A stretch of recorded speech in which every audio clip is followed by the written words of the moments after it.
Egaa akkuma beekamu jijjiirraa maallaqaa karaa itobilaakmaarket.com yookaan gabaa gurraachaa yookaan awwaalaa isa jedhamu guyyaa hundayyuu biyyoota 20 qabadhee dhufa. Akkasuma guyyaa har'aarree biyyoota 20 qabadhee dhufee jira jechuudha. Akkasumas guyyaa har'aa karaa baankiitiin illee qabadhee dhufee jira jechuudha. Baankota keessa immoo guyyaa har'aa baankii Hawaashiin biyyoota 6 qabadhee dhufee jira jechuudha. Akkuma beekamu karaa baankiitiin kakkajareen qabadhee dhufa.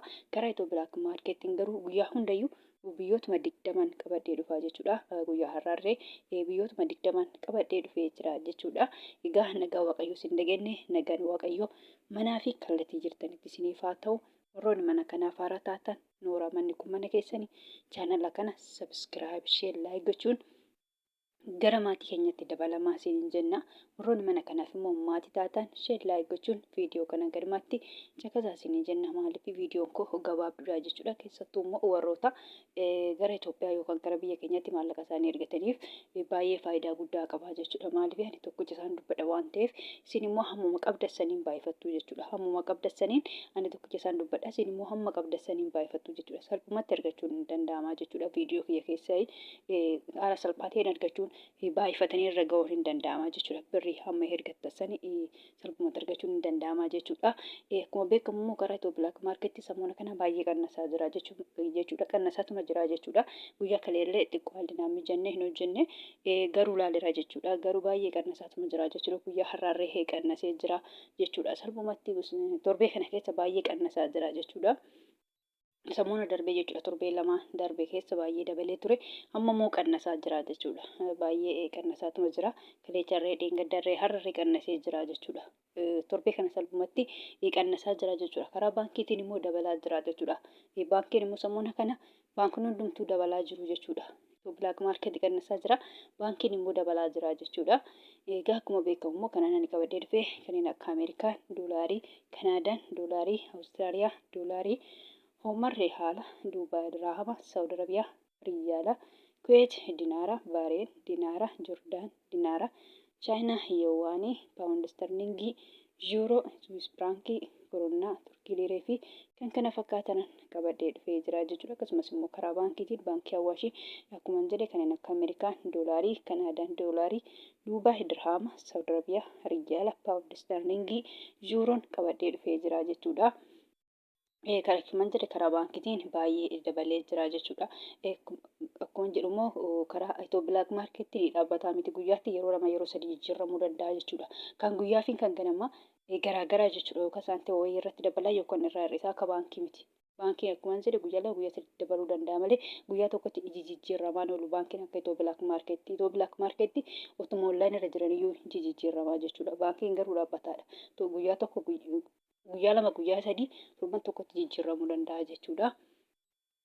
Salphumatti karaa itobilaakmaarketiin haa ta'uyyuu malee qannaseetuma jira jechuudha. Sammuna kana amma salphumatti Ameerikaa doolaara irraa hin ka'a jechuudha. Guyyaa hundayyuu Ameerikaa irraa hin ka'a. Guyyaa har'aarree Ameerikaa doolaara irraa hin ka'a jechuudha.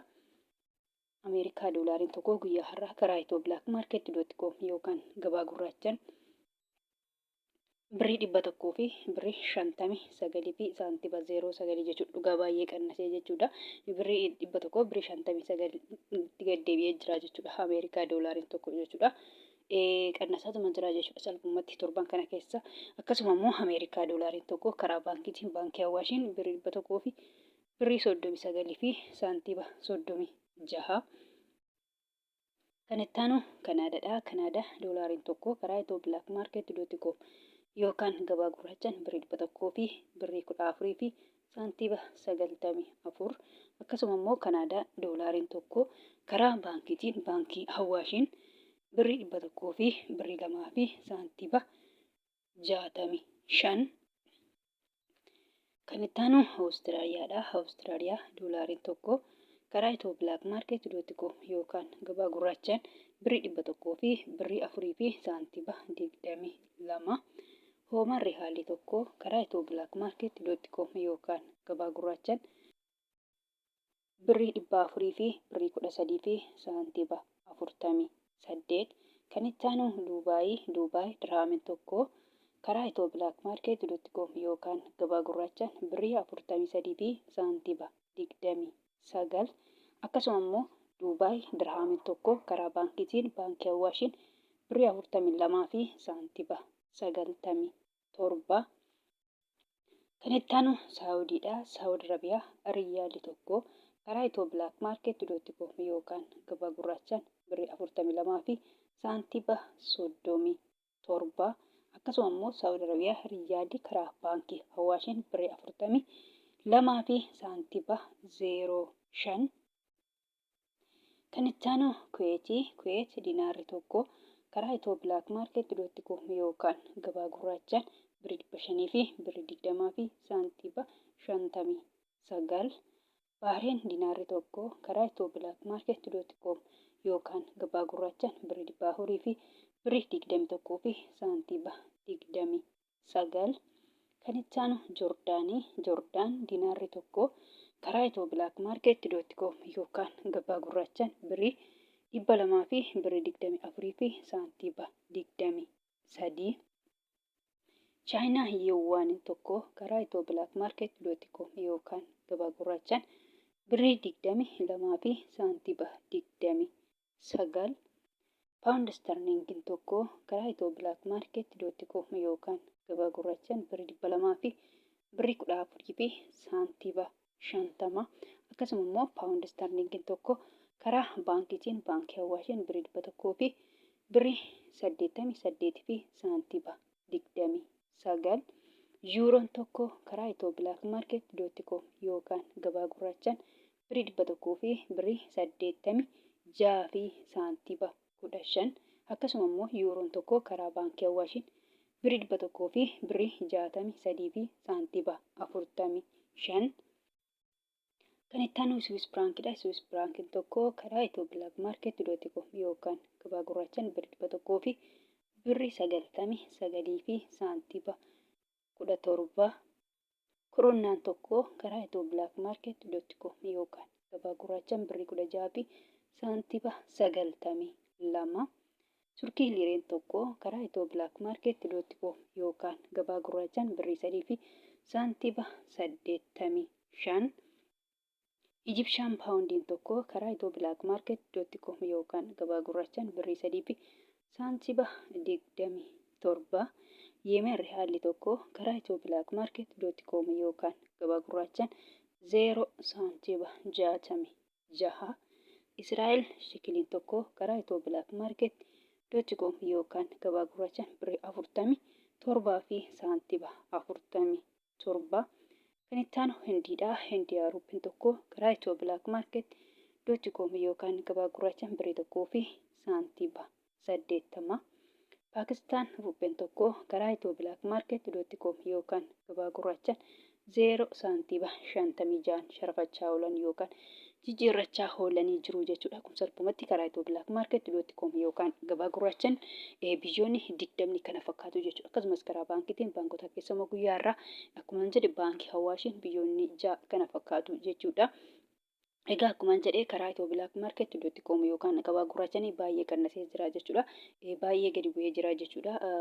Torbee kana baay'ee qannasee jira jechuudha. Kan biraa immoo kanan jechuu barbaadu jechuudha. Guyyaa hundayyuu nan dubbadha warroonni Joordaanii fi Beerut yookaan Libneenii jechaadha. Joordaanii fi Beerut yookaan Libneenii fakkeenyaaf birriin biyya Joordaanii dinaara jedhama jechuudha. Warroonni mana madaabee jirtan immoo dinaara biyya sanii osoo hin taane doolaarii fudhattu jechuudha.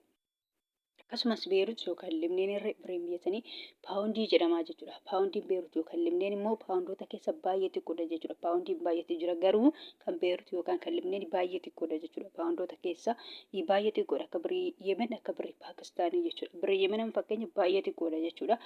0 saantiba 66 jechuudha. Birrii Itoophiyaatii gadi jechuudha. Birriin Paakistaan irra 0 saantiba 56 jechuudha. Baay'ee xiqqoodha. Birriin Paakistaan illee birriin Beerut yookaan Libneen irree akka birrii Paakistaanii fi akka birrii Yemen baay'ee waan xiqqoo ta'anii fi doolaarii fudhattu jechuudha.